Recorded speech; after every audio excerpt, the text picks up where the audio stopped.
ባሏ ላይ ካላት ሐቅ ባለም ሚስቱን በተመለከተ ካለበት ሐቅ አንዱ ትልቁ ብዙ ነገሮችን አቅፎ የሚይዘው ነጥብ በመልካም መኗኗር። በመልካም የመኗኗር አንዱ መገለጫ ባል ሚስቱን የሚያስደስታትን ነገር እየመረጠ እየጠየቀ እየተረዳ ማድረግ አለበት። ትዳር የሚቆመው በመቻቻል በመዋደድ በመተባበር ላይ ነው። እነዚህን የሚያሳኩ ነገሮችን ሁሉ ማድረጉ ተፈላጊና የተወደደ ይሆናል በዲናችን። ስለዚህ ባል ባለቤቱን የማስደሰት ህይወቷ ላይ ደስተኛ እንድትሆን የማድረግ ኃላፊነት አለበት። በመልካም የመኗኗር አንዱ አካል ነው። ትዳርን እንዲሁ እንደ ሸክም እያየችው መኖር የለባትም። ከባሏ ጋር ባላት ግንኙነት ህይወት ደስተኛ መሆን አለበት። አልሐምዱሊላህ እንደዚህ አይነት ትዳር የሰጠኝ አላህ እንድትል ባል የሚችለውን ሁሉ ማድረግ አለበት።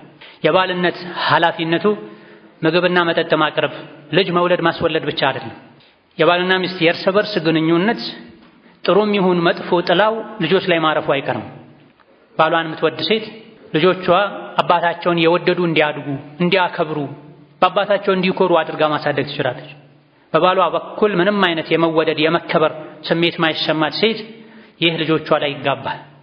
ስለዚህ ትዳር ያማረ እንዲሆን የጠነከረ እንዲሆን ጥሩ ልጆች እንዲፈሩበት ባል ሚስቱን የምትወደውን ነገር አውቆ ማድረግ የምትጠላውን ነገር አውቆ መተው አለበት። ሀዲያ መስጠት አለበት። ትንሽም ቢሆን ቤተሰቦቿን ማክበር አለበት።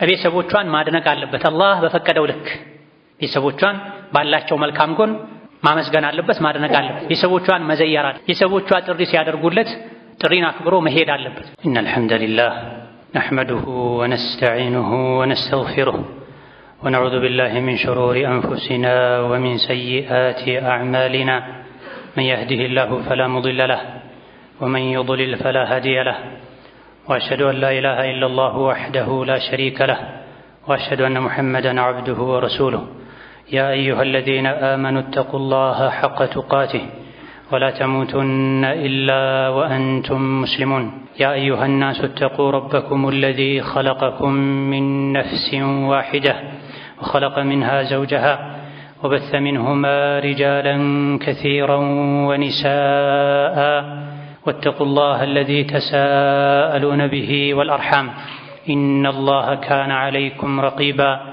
يا أيها الذين آمنوا اتقوا الله وقولوا قولا سديدا يصلح لكم أعمالكم ويغفر لكم ذنوبكم ومن يطع الله ورسوله فقد فاز فوزا عظيما أما بعد فإن أصدق الحديث كتاب الله وخير الهدي هدي محمد صلى الله عليه وعلى آله وأصحابه وسلم تسليما كثيرا وشر الأمور محدثاتها فإن كل محدثة بدعة وكل بدعة ضلالة وأوصيكم ونفسي بتقوى الله يا عباد الله فاتقوا الله تعالى حق التقوى يا الله باروچوي الله ያዛችሁን በመታዘዝ የከለከላችሁን በመከልከል ሁሌም በሁሉም ጉዳይ ላይ በሁሉም ቦታ ላይ ጌታ አላህን ፍሩ።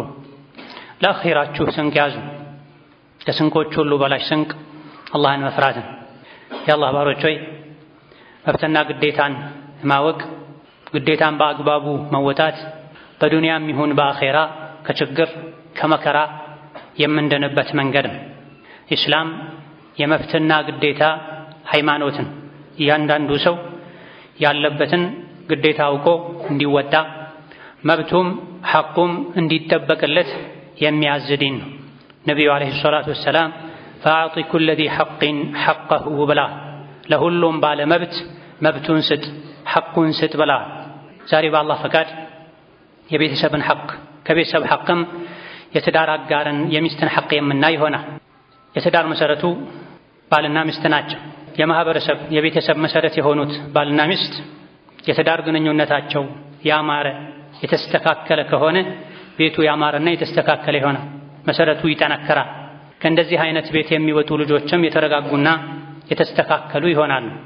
የባልና ሚስትን የቤተሰብን ሐቅ አላህ ተባረከ ወተዓላ ራሱ አብራርቷል። ነቢያችን ዓለይሂ ሰላቱ ወሰላም ራሳቸው አብራርተዋል።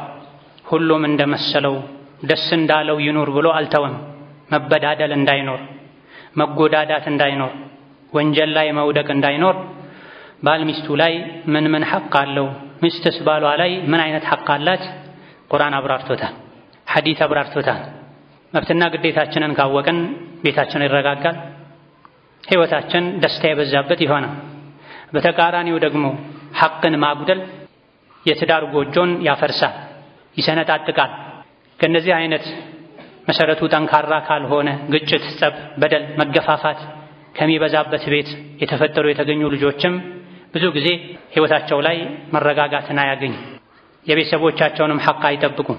ይህ እንዳይሆን ባልና ሚስት አንድም አላህን ለመታዘዝ ብለው ሲቀጥልም ለልጆቻቸው ሲሉ እንደዚሁ ደግሞ አላህ ዘንድ ተባረከ ወተዓላ ወንጀለኛ እንዳይሆኑ እንዳይጠየቁ በህይወታቸውም ሰላምን ደስታን እንዲያገኙ የባልና ሚስትን ሐቅ ማወቅና መጠበቅ ይገባል። ባልና ሚስት ህይወታቸው፣ የቤት አመራራቸው፣ አኗኗራቸው ኢስላም ባስቀመጠው መንገድ መሰረት ከሆነ ትዳራቸው የሰላም የደስታ ይሆናል። ቤታቸው ከየትኛውም ስፍራ የበለጠ ሰላምና ምቾትን ደስታን የሚያገኙበት ይሆናል። በየጊዜው ግጭትና ብጥብጥ ሰላም አይነሳቸው። አብዛኛውን ጊዜ ግጭት፣ ብጥብጥ፣ መጣላት፣ መበዳደል፣ መጨቃጨቅ የሚመጣው ወይም ግዴታን በአግባቡ ካለመወጣት ነው ወይም ደግሞ ሐቁ ያልሆነን ነገር ካላደረጋችሁልኝ ካልሰጣችሁኝ በማለት ነው። አብዛኛውን ጊዜ ሁሌም ማለት ይቻላል አለመግባባቶች በባልና ሚስት መካከል ግጭቶች፣ ችግሮች የሚፈጠሩት ወይም ግዴታን ካለመወጣት ነው ወይም መብቱ ያልሆነን ነገር ሐቁ ያልሆነን ነገር አጎደላችሁብኝ ከማለት። መብትና ግዴታን በአግባቡ ካወቁ፣ መብትና ግዴታን ካከበሩ የትዳር ህይወት የዱንያ ጀነት ሊሆን ይችላል። ምንም እንኳ አንዳንዴ ይህ ነው የሚባል ሊገለጽ ሊጠቀስ የማይችል ምክንያት ተፈጥሮም አለመግባባቶች ሊከሰቱ የሚችሉ ቢሆንም እንደ ዱንያ ባህሪ ዱንያ እንደመኖራችን፣ ነገር ግን አላህን የሚፈራ በትዳር ህይወቱ የትዳር አጋሩን ሐቅ የሚጠብቅ ሰው ሰላማዊና የተረጋጋ ህይወትን መኖር ይችላል።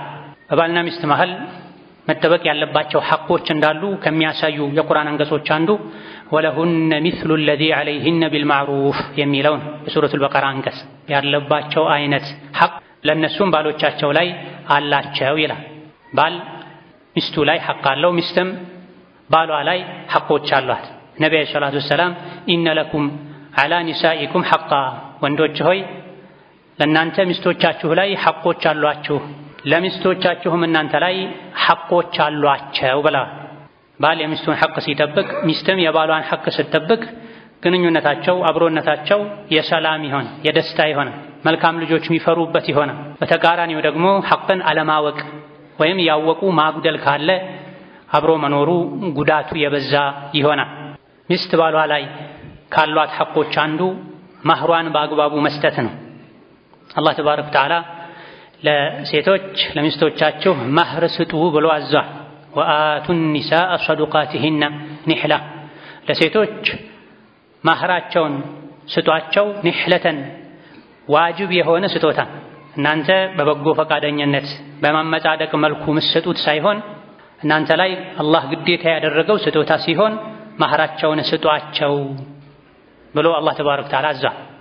ነቢይም ዓለይሂ ሰላቱ ወሰላም ሰዎች ሊከፍሉት ከሚገባ ሁሉ ዕዳ ትልቁ መከፈል ያለበት ነገር አንዲት ለአንድ ወንድ ሐራም የነበረችን ሴት ለሱ ሐላል እንድትሆን ያደረገበትን የማህርን ክፍያ ነው ከምንም በላይ ሰው ተጨንቆ ተጠንቅቆ መክፈል ያለበት ብለዋል ነቢያችን ዓለይሂ ሰላቱ ወሰላም።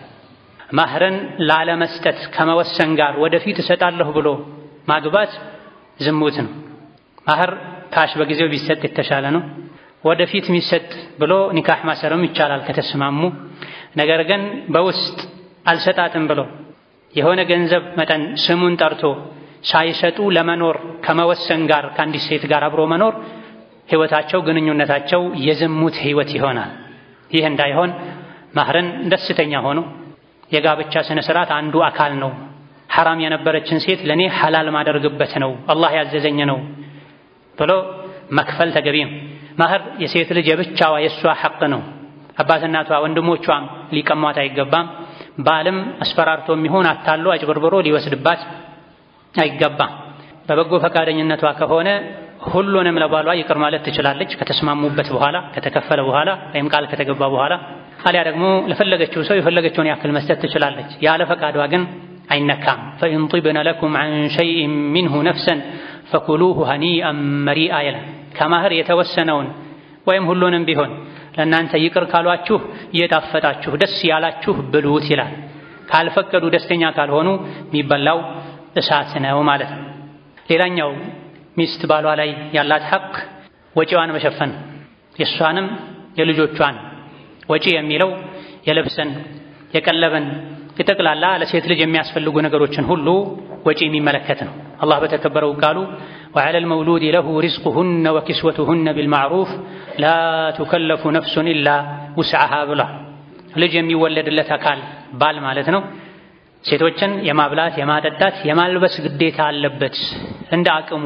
የትኛዋም ነፍስ ከአቅሟ በላይ አትገደድም ይላል።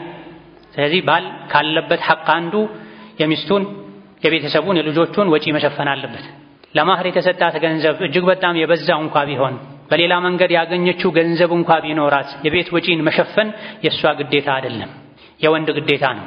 በፈቃደኝነት ካገዘች ከተተባበረች መልካም፣ ካልሆነ ግን ራስሽን ቻይ እኔ አያገባኝም አይባልም። ወንድ አያገባኝም ሊል ማግባት የለበትም። የወንድ ሐቁ የበዛ ነው። የወንድ ሐቅ ሴት ላይ ሚስት ላይ እጅግ በጣም የበዛው እሱ ላይ ኃላፊነቱም ስለሚበዛ ነው። ማህርን ጥሎሽን የሚከፍለው እሱ ነው። ከዛ በኋላም አብረው እስካሉ ድረስ የእሷንም የልጆቿንም ወጪ የሚሸፍነው እሱ ነው። ብትታመም እንኳ የሚያሳክመው እሱ ነው። የእሷ አይነት ሴቶች የሚያገኙትን ነገር ሁሉ እንደ አቅሙ ለእሷ ማቅረብ መቻል አለበት፣ ግዴታ ነው። ከተባበረችው በመልካም ፈቃደኝነት መልካም፣ ካልሆነ ግን ቤት ቁጭ ብላ እሱን የተንከባከበች ልጆቿን ያሳደገች ሙሉ ወጪዋን የመሸፈን ግዴታ አለበት። ይሄን እንደ ግዴታ ብቻ ማየትም አይገባም፣ ዒባዳም ጭምር ነው። ነቢዩ ዓለይሂ ሰላቱ ወሰላም አንድ አባወራ ለሚስቱ ለልጆቹ ወጪ በሚያደርገው ገንዘብ አጅር እንደሚያገኝበት ነግረውናል። ፊ ሰቢልላህ ገንዘብ ብትሰጥ፣ ለጂሃድና ለመሰል መልካም ዓላማዎች፣ ለተቸገረ ምስኪን ብትረዳ፣ ቤት ለሚስትህ ለልጆችህ ወጪ ብታደርግ ከነዚህ ከሶስት አይነት የወጪ መንገዶች አጅሩ የሚበዛው ለቤተሰብህ ወጪ ያደረግከው ነው ብለዋል ነብዩ ሰለላሁ ዐለይሂ ወሰለም። ለሚስትህ አንስተህ የምታጎርሰውም ለአንተ ሰደቃ ነው ብላ።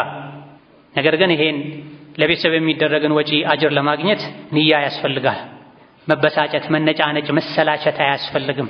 አጅር አገኝበታለሁ፣ የቤተሰቦቼን ፊት ክብር እጠብቅበታለሁ፣ ለእኔም ለልጆቼም ነው ጥቅሙ ደስታው በሚል በመልካም ንያ ወጪ ማድረግ ይገባል። ለቤት ወጪ መሸፈን ግዴታ እንደሆነ ሁሉ ሚስቱ የአልጋ ፍላጎቷን ከባሏ የምታገኝበትን ሙሉ ሐቋን መጠበቅ አለበት።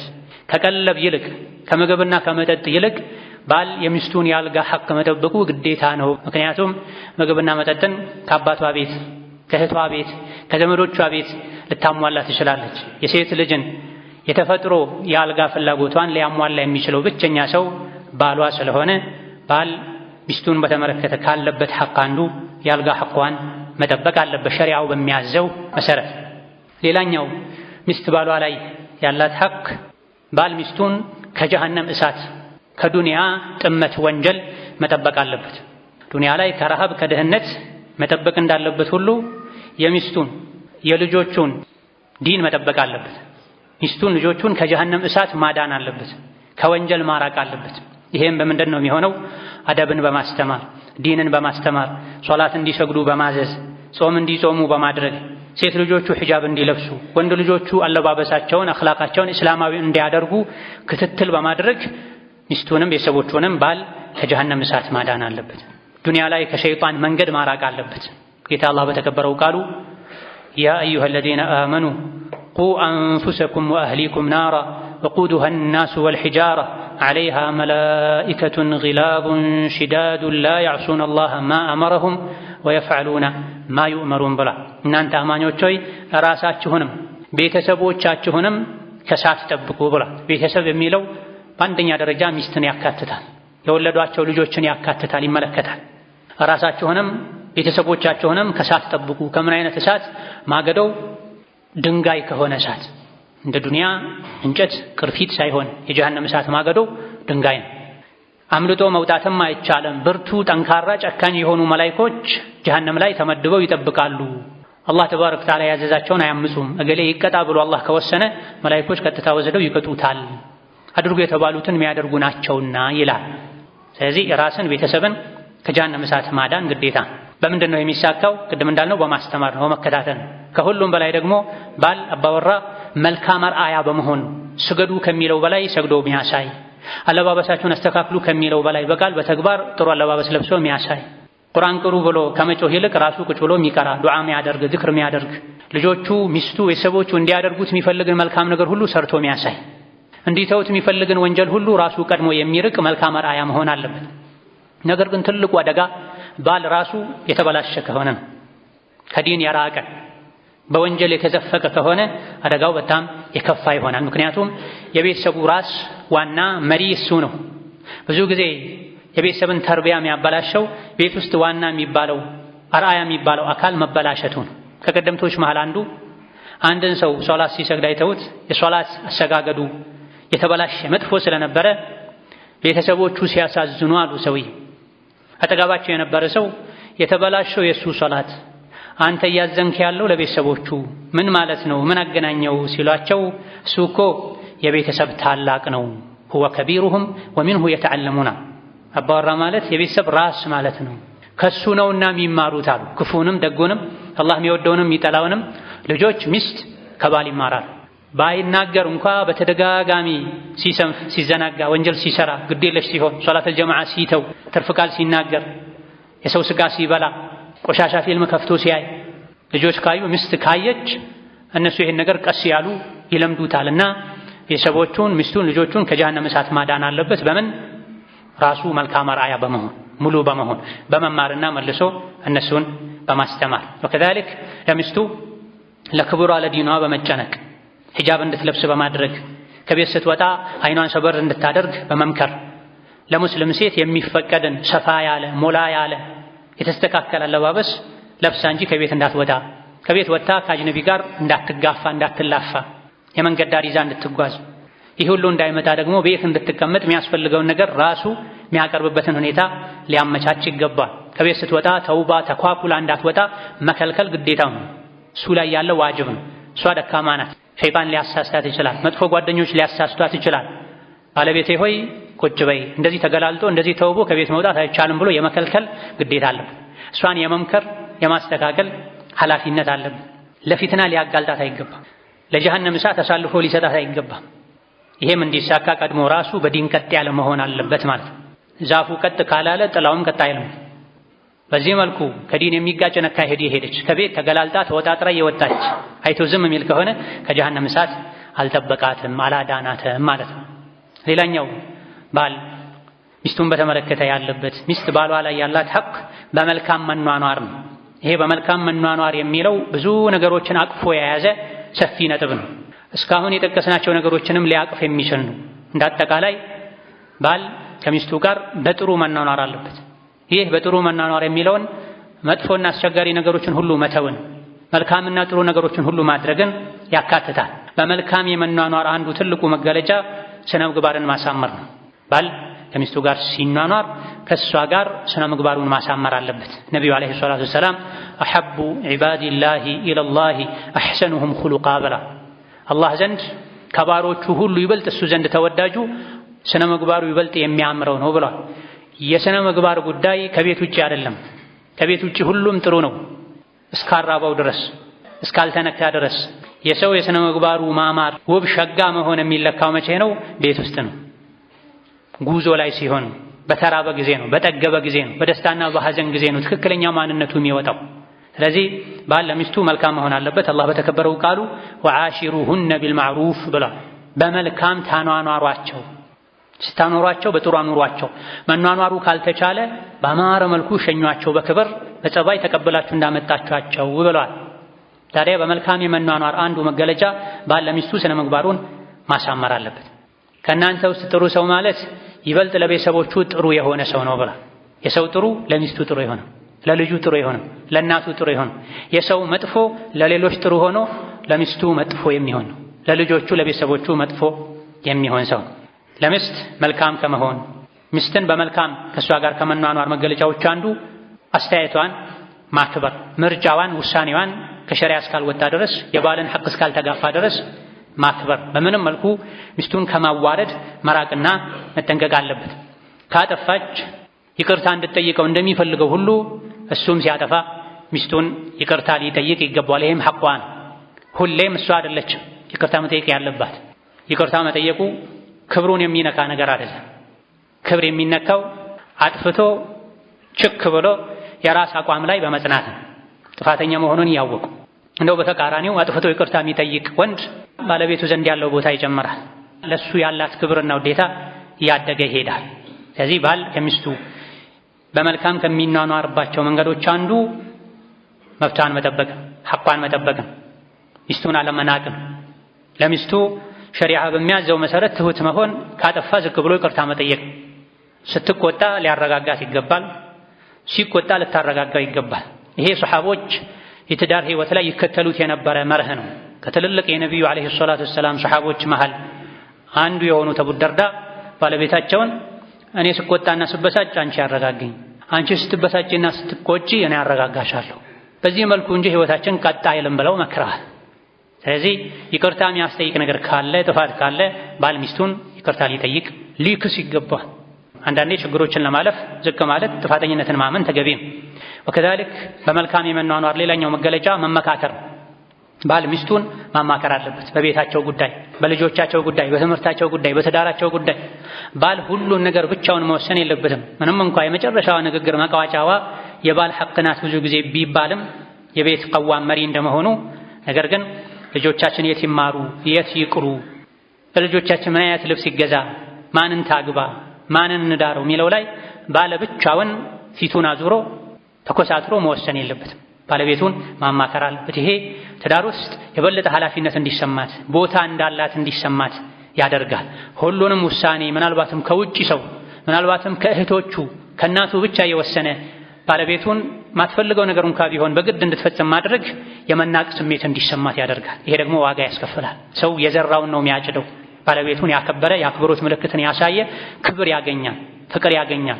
ባለቤቱን ሚንቅ፣ ምናልባትም ከሰራተኛው እኩል አልፎ ተርፎ ከሰራተኛውን በታች አድርጎ የሚያይ ሰው እንዲህ አይነትን ግፍ በደል እየፈጸመ ከባለቤቱ በኩል ጥሩ ነገር አያገኝም። አላህም ቤቱን ጥሩ አያደርግለትም።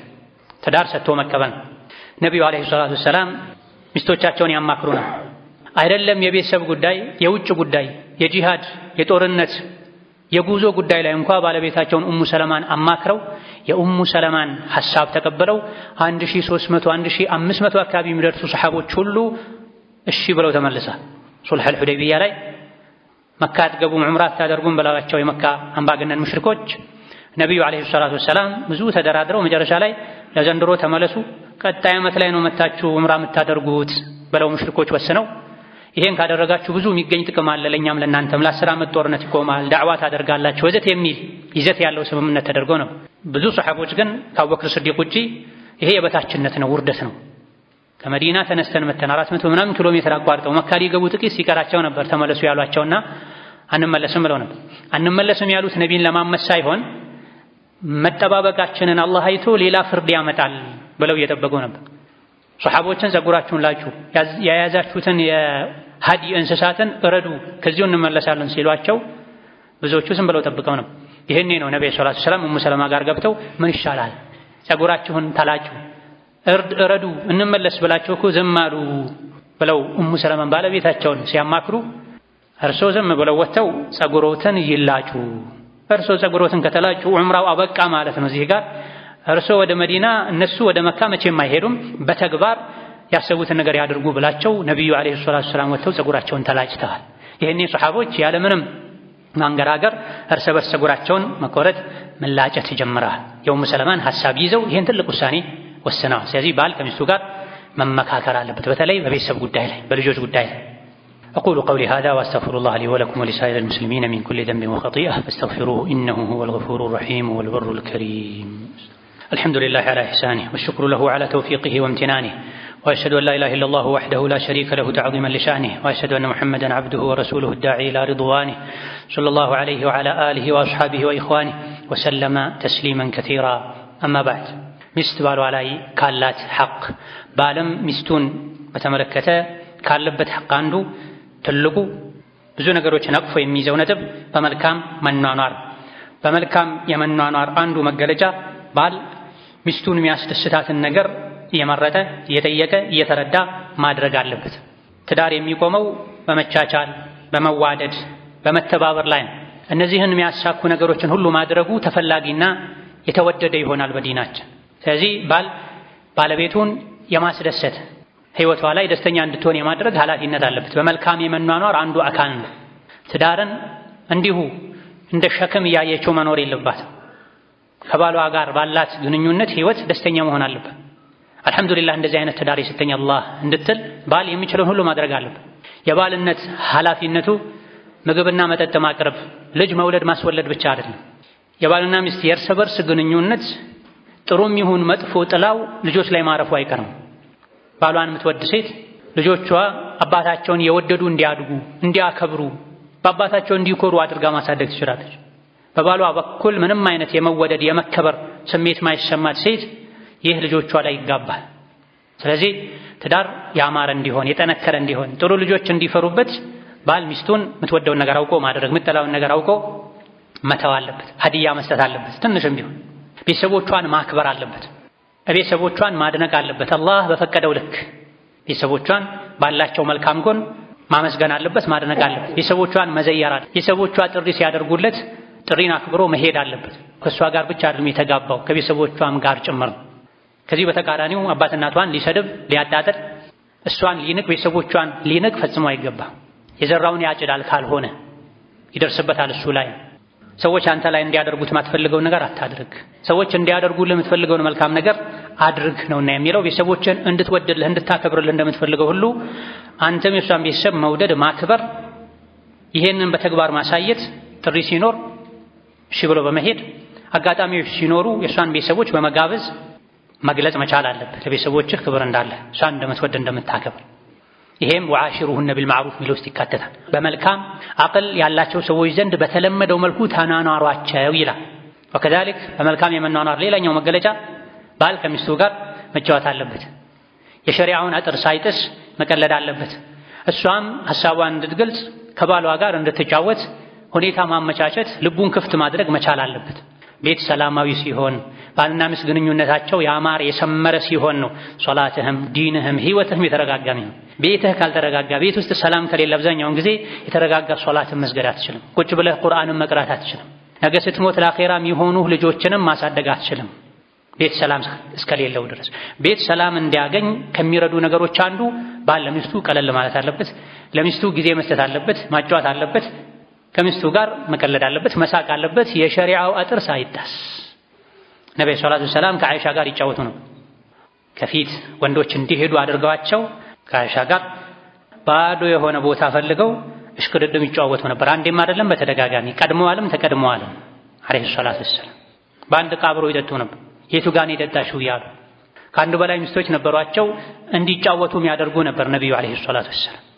አራያችን እሳቸው ናቸው። ሁሉም ነገር ኢስላም ሻሚል ነው፣ ሁሉን አቀፍ ነው። ወከዛሊክ ለባለቤቱ ፈገግታን ሊያሳይ ይገባል፣ ፈገግ ሊል ይገባል። ፊቱን ለውጭ ሰዎች ብቻ አይደለም ክፍት ማድረግ ያለበት፣ ፈታ ማድረግ ያለበት ከቤት ነው የሚጀምረው። ጥሩ ሰው ማለት ለቤተሰቦቹ ጥሩ የሆነ ነው ተብሏል። የጥሩነት አንዱ መገለጫ በፈገግታ ማስተናገድ ነው። ሲገባ ፈገግ ብሎ ሰላም አለይኩም ብሎ እንዴት ዋላችሁ ብሎ ቤተሰቦቹን ስሞ ጨብጦ መግባት አለበት። እንደ መብረቅ እየጮኸ እየተሳደበ ፊቱን ደመና አስመስሎ መግባት የለበትም። ሸይጣን አብሮት ይገባል፣ ቤቱ ይበጠበጣል። ከበር ቆሞ መፋቂያ ተጠቅሞ አሰላሙ አለይኩም ወራህመቱላህ ቤቶች እንዴት ዋላችሁ ብሎ ሲገባ የቤተሰብ ልብ ይከፈታል። በመምጣቱ ሁሉም ደስተኛ ይሆናል። ሸይጣንም በር ጋር ቆሞ ያለቃቅሳል። ተመለሱ ተመለሱ ቤቱ የሰላም ቤት ነው ይላል። ተኮሳትሮ ተገላምጦ ጮሆ የገባ እንደሆነ ሸይጣን አብሮት ይገባል፣ እራት አብሮት ይበላል፣ አልጋ ራሱ ይጋራዋል። ነብይ እንዳሉት አለይሂ ሰላቱ ወሰላም እንዳይሆን ከቤተሰብ ጋር ቀለል ማለት ፈታ ማለት ፈገግ ማለት ይገባል። በተለይ ባለንበት የሚሰማው ነገር ሁሉ የሚረብሽ የሚያሳምን በሆነበት ዘመን ባል ለሚስቱ ለልጆቹ የደስታ ምንጭ መሆን አለበት። ሚስትም ለባሏ የደስታ ምንጭ መሆን አለበት። ሐሳብን ህመምን መጋራት ያስፈልጋል። ቤቱ እንዲሞቅ ቤተሰቦች የቤተሰብ አባላት ሌላ ውጪ እንዳያስቡ መጫወት፣ ውሎን መካፈል፣ መጋራት፣ መነጋገር ያስፈልጋል።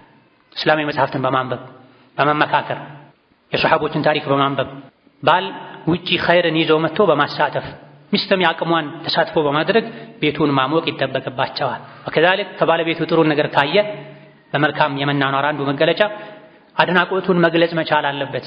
ጥሩ ምግብ ከሰራች ጀዛከላሁ ኸይረን የዛሬ ምግብ ይጣፍጣል ማለት አለበት። ይሄም ከነቢ ነው የምንማረው አለይሂ ሰላቱ ወሰላም።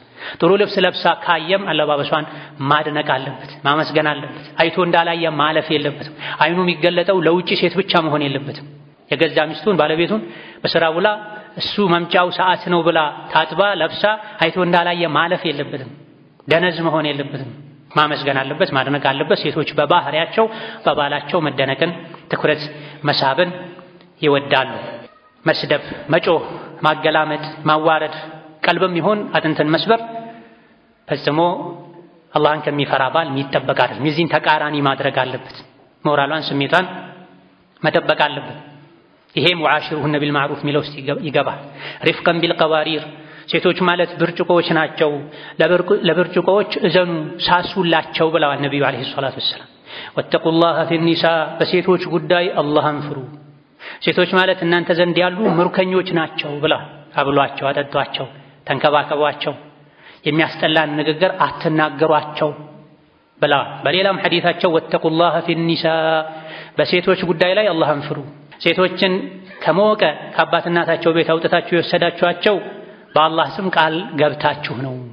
ሐራም የነበረ ማህፀናቸው ለእናንተ የተፈቀደ የሆነውም በአላህ ቃል ነው፣ በዲን ነው፣ አንኪሑ በሚለው ነው። ስለዚህ ከትዳር አጋራችሁ ጋር ያለን ግንኙነት ማበላሸት ከአላህ ጋር ያላችሁን ግንኙነት ማበላሸት ነው። ሐራም የነበረች ላንተ ትርቅህ የነበረች ሴት ተከብራ በአባት እናቷ በወንድም በእህቶቿ መሃል በሞቀ ቤት ትኖር የነበረው ወደ አንተ ቤት ወደ ማታውቀው ወንድ ወደ ማታውቀው ቤት የመጣችው ሸሪዓን ተከትላ ነው። ልጄን ዳርኩህ የምትለዋ ቃል በሸሪዓ መሰረት በሱናው መሰረት ዳርኩህ የምትለዋ ቃል ናት ከቤት ያወጣቻት። እቺ ቃል አላህ ዘንድ ከባድ ናት፣ ቦታ ስጣት። አላህን ፍራ በሴቶች ጉዳይ ብለዋል ነብዩ ሰለላሁ ዐለይሂ ወሰለም። በሌላም ሐዲታቸው ኡሐሪጁ ዐለይኩም ሐቀ ضعيفين የሁለት ደካሞችን ሐቅ አከብድባችኋለሁ፣ አስጠነቅቃችኋለሁ፣ ሐቃቸውን አታጉድሉ ብለዋል። ማናቸው ሁለት ደካሞች? የቲምና ሴቶች ብለዋል ነብዩ ሰለላሁ ዐለይሂ ወሰለም። የቲምና ሴቶች፣ እነዚህ ሁለት ደካሞችን በተመለከተ ሐቅ አታጉድሉ፣ ተጠንቀቁ በማለት ነቢያችን ዐለይሂ ሰላቱ ወሰላም መክረዋል። ወከዛሊክ በመልካም የመኗኗር ሌላኛው መገለጫ አንዳንዴ አይቶ እንዳላየ ማለፍ ነው። በትንሹ ትልቁ መጨቃጨቅ፣ መውቀስ፣ መስደብ አግባብ አይደለም። የትልቅ ሰውም ስራ አይደለም። ትልቅ ሰው የትልቅነቱ አንዱ መገለጫ ብዙ ነገር አይቶ ሲያልፍ ነው። በትንሽ በትልቁ የሚጨቃጨቅ ሰው ትልቅ ሰው አይደለም። ወንድ የቀዋምነቱ አንዱ መገለጫ ልቡ ሰፊ መሆን አለበት፣ ትከሻው ሰፊ መሆን አለበት፣ ነገሮችን መቻል አለበት። በትንሹም በትልቁም እየተጨቃጨቀ ቤቱን እሳት ማድረግ የለበትም፣ እስር ቤት ማድረግ የለበትም። ሁሌም አንተ የፈለግከው ላይሆን ላይሳካ ይችላል። ሴት ናት፣ ደካማ ናት። በተፈጥሮም በአቅልም ሁሉ ነገሯ እንዳንተ ላይሆን ይችላል። መሰበር ያስፈልጋል፣ መቻል መታገስ ያስፈልጋል፣ አለስልሶ መኗኗር ያስፈልጋል። እኔ እንደፈለግኩት ቀጥ ካላለ ህይወቴ አትበል። ነቢዩ ዓለይሂ ሰላቱ ወሰላም እንዳሉት ሴት ልጅ የተፈጠረችው ከጎን አጥንት ነው፣ ያውም ከላይኛው። የጎን አጥንት ትንሽ ጎበጥ ያለ ነው። እንደዛው ሆኖ ከተጠቀምክበት ይጠቅምሃል፣ አስተካክለዋለሁ ካልክ ይሰበርብሃል ብለዋል ነብዩ ሰለላሁ ዐለይሂ ወሰለም። ሴት ልጅ እኔ እንደፈለግኩ ካልሆነች ቀጥ ካላለች ካልክ ፍቺ ነው የሚከተለው። እንደዛው ሆኖ ግን ከተጠቀምክበት ትጠቀማለህ። የወንድና የሴት ባህሪ የተለያየ ነው። የበጋና የክርምት፣ የቀንና የማታ፣ የብርድና የሙቀት ባህሪ የተለያየ እንደሆነ ሁሉ የወንድና የሴት ባህሪ የተለያየ ነው። ለአንተ የሚታይህ ለእሷ ላይ ይታያት ይችላል። ለአንተ የሚገባህ ለእሷ ላይ ይገባት ይችላል። ይሄን በመረዳት የተፈጥሮ ልዩነቱን በመረዳት ቀን ላይ ከልጆች ጋር ስትጨቃጨቅ ስትነጫነጭ ውላ ታማ የወር አበባ እርግዝና መሰል ነገሮች ተፈራርቀውባት ውስጧ ላይ ሊኖር የሚችለውን ስሜት በመረዳት መጨቃጨቅን መተው መቻል ማለፍ፣ ከዚህም አልፎ የቤት ስራ ላይ ማገዝ መተባበር ይገባል። ወንድ የውጭ ስራው ኃላፊነቱ ከባድ ቢሆንም አንዳንዴ ክፍት ሰዓት ሲያገኝ በሳምንት አንዴ እሁድና ጁምዓም ይሁን ማታ ከስራ መልስም ይሁን ሚስቱን ማገዝ አለበት፣ ተሳትፎ ማድረግ አለበት። አይሻ ረዲየላሁ ዐንሃ የነብዩ ባለቤት ነብዩ ቤት ሲሆኑ ምን ያደርጋሉ ተብለው ሲጠየቁ ቤተሰብ የሚሰራውን ይሰራሉ፣ የሶላት ሰዓት ሲደርስ ወጥተው ይሄዳሉ። የሚታለብ ፍየል ካለ ያልባሉ፣ የሚሰፋ ካለ ይሰፋሉ። በእርግጥ ይሄ ሁሌ መሆን የለበትም። ወንድ ከሴት ጋር መመሳሰል፣ ሁሌ ከሴት ጋር እየተሻሸ ውሎ ግርማ ሞገሱን ማጣት የለበትም። ሳይበዛ በልክ ከሚስቱ ጎን መሆኑን የሚገልጽበት የተወሰነ ስራ ሊሰራ ሊያግዝ ይገባል። እነዚህ ጥቂት ሚስት ባሏ ላይ ያሏት ሐቆች ናቸው። ባልም ሚስቱን በተመለከተ ያሉበት ግዴታዎች ናቸው። እነዚህን መጠበቅ በዱንያም በአኼራ ጥቅም አለው። ለራስም ለትዳር አጋርም ከቤቱ ለሚወለዱ ልጆችም ጭምር ፍሬው የበዛ ነው። እነዚህን ተግባራዊ በማድረግ ፍቅር እየጨመረ ይሄዳል። አላህ ተባረከ ወተዓላ ይደሰታል። የትዳር ህይወት ግንኙነቱ ለትዳር አጋር ብቻ ተብሎ የሚደረግ አይደለም። አማች ቤተሰብ ተፈርቶ ብቻ የሚደረግ አይደለም። አላህ ተፈርቶ የሚደረግ ነው። በሴቶች ጉዳይ አላህን ፍሩ። ወለሁነ ሚስሉ الذي عليهن بالمعروف ሴቶች ባላቸውን በተመለከተ ሐቅ እንዳለባቸው ሁሉ ለነሱም ባላቸው ላይ ሐቅ አላቸው ብሎ አላህ ያስቀመጠው ሐቅ ነውና እነዚህን ሐቆችን መጠበቅ አላህን ያስደስታል። ልጆች በነቢዩ አለይሂ ሰላቱ ሰላም ሱና መሰረት እንዲያድጉ ያደርጋል። ባልና ሚስት ራሱ እንደ አንድ ነፍስ ሆነው እንዲኖሩ ያደርጋቸው። ምክንያቱም መግባባትን ያመጣል። ብዙ ጊዜ ፍርድ ቤት መመላለስ፣ ሽማግሌ ማድከም፣ ልጆች ፊት መጨቃጨቅ፣ ከመጨቃጨቅ አልፎ መቦጫጨቅና አንዱ አካፋ ሌላኛው ማማሲያ ይዞ መጥቶ ልጆችን አእምሯቸውን በሽተኛ ማድረግ የሚመጣው እነዚህን ሐቆችን ካለመጠበቅ ነው። እነዚህና መሰል ሐቆች ከተጠበቁ ባልና ሚስት ሁለት አካል ሳይሆን አንድ አካል ሆነው መኖር ይችላል፣ ይግባባል። አንድ ቃል ሲጀምር ምን ማለት እንደፈለገ አውቃ አጨርሰው ብላ ተነስታ ልታደርግ እሱም እንደዚሁ ሊያደርግ ይችላል። መግባባትን ያስገኛል፣ የልብ ንጽህናን ያስገኛል፣ መወዳን መሐባን ይጨምራል። መሻኪል ችግር የሌለበት አሊያ ደግሞ እንደ ዱንያ ችግሩ ያነሰ ህይወትን እንኖራለን። اللهم إنا نسألك عيش السعداء ونزول الشهداء ومرافقة الأنبياء والنصر على الأعداء يا سميع الدعاء. اللهم اصلحنا وأصلح نياتنا وأزواجنا وذرياتنا واغفر لنا ولوالدينا ولمشايخنا ولجميع المسلمين. اللهم فرج هم المهمومين ونفس كرب المكروبين واقض الدين عن المدينين وارحم موتانا وموتى المسلمين. اللهم اصلح لنا ديننا الذي هو عصمة أمرنا وأصلح لنا دنيانا التي فيها معاشنا وأصلح لنا آخرتنا التي إليها معادنا واجعل الحياة زيادة لنا في كل خير. اللهم إنا نسألك الهدى والتقى والعفاف والغنى. اللهم إنا نعوذ بك من زوال نعمتك وتحول عافيتك وفجاءة نقمتك وجميع سخطك. اللهم اجعل هذا البلد آمنا مطمئنا سخاء رخاء وسائر بلاد المسلمين. وحي صفوف المسلمين واجمع كلمتهم على الحق يا قوي يا متين. ربنا آتنا في الدنيا حسنة وفي الآخرة حسنة وقنا عذاب النار. آمين والحمد لله رب العالمين. وصلى الله وسلم وبارك على نبينا محمد.